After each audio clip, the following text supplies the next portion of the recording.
भारतामध्ये दिवसभरात 60 ते 70 रेप केसेस आज होत आहेत। आपल्याला माहिती असेल की आता सरकारने संपूर्ण कायदा बदललेला आहे। जसं IPC होतं, भारतीय दंड संहिता, हा बदलून भारतीय न्याय संहिता केलेला आहे। त्याच्यामध्ये पूर्ण सेक्शन, संपूर्ण कायदा, त्याची तरतूद, त्याची शिक्षा हे सर्व बदललेलं आहे। आधी 376 म्हणजे बलात्कार या केससाठी 20 वर्षाची शिक्षा होती आणि आजीवन कारावासाची शिक्षा केली होती। परंतु सरकारने जे आता कायदे बदललेले आहेत त्याच्यामध्ये आपण पाहत असाल तर केवळ 10 वर्षाची शिक्षा केलेली आहे, म्हणजे 10 वर्ष कमी केलेले आहे शिक्षेचे।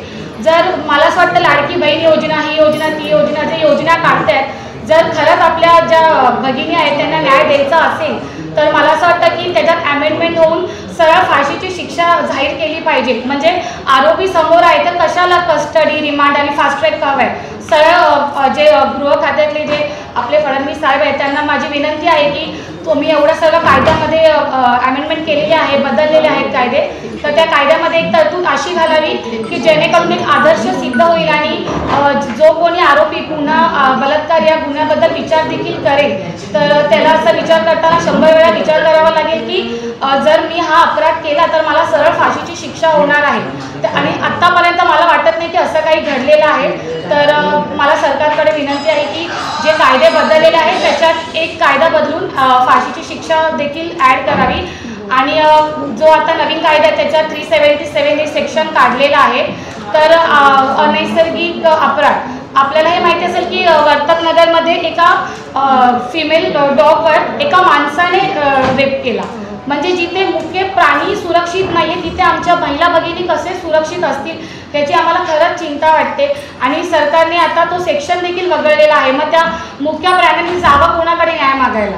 तर माझी सरकारकडे हीच विनंती आहे की त्यांनी जे बलात्कारचा जो सेक्शन आहे त्याच्यामध्ये अमेंडमेंट करून शिक्षा ही फाशीची करावी। मॅडम, सरकारी वकील काम करत आहे बघा, वकील आहे, आरोपीची बाजूने लढणारच, उभे राहणारच, पण आमच्या ठाण्यामध्ये असं आहे की त्यांच्या बाजूने कोणी लढायला तयार नाही आहे। एखादा असेल कोणी तर उभा राहिला असेल सरकारी वकील, आणि सरकारी वकील ऑब्जेक्शन खूप चांगल्या परीने घेत आहेत। आतापर्यंत त्याला PCs होती, आता झाली असेल MCR, पण माझं हेच म्हणणं आहे की कशाला ती कस्टडी आणि MCR आणि सगळं हवं आहे?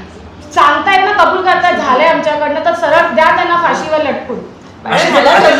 कोणती केस आली तुमच्याकडे, तुम्ही वकीलपत्र घेणार का? मी कधीच नाही घेणार वकीलपत्र। आणि मी बाकी वकील जे माझे बंधू भगिनी आहेत त्यांना पण मी हीच विनंती करेल की अशा आरोपींचं बिलकुल वकीलपत्र घेऊ नका।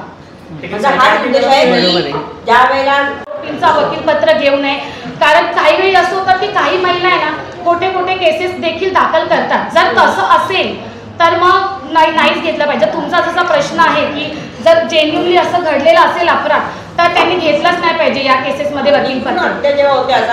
हो, नाहीच घेतलं पाहिजे, नाहीच घेतलं पाहिजे, अजिबात वकीलपत्र नाही घेतलं पाहिजे।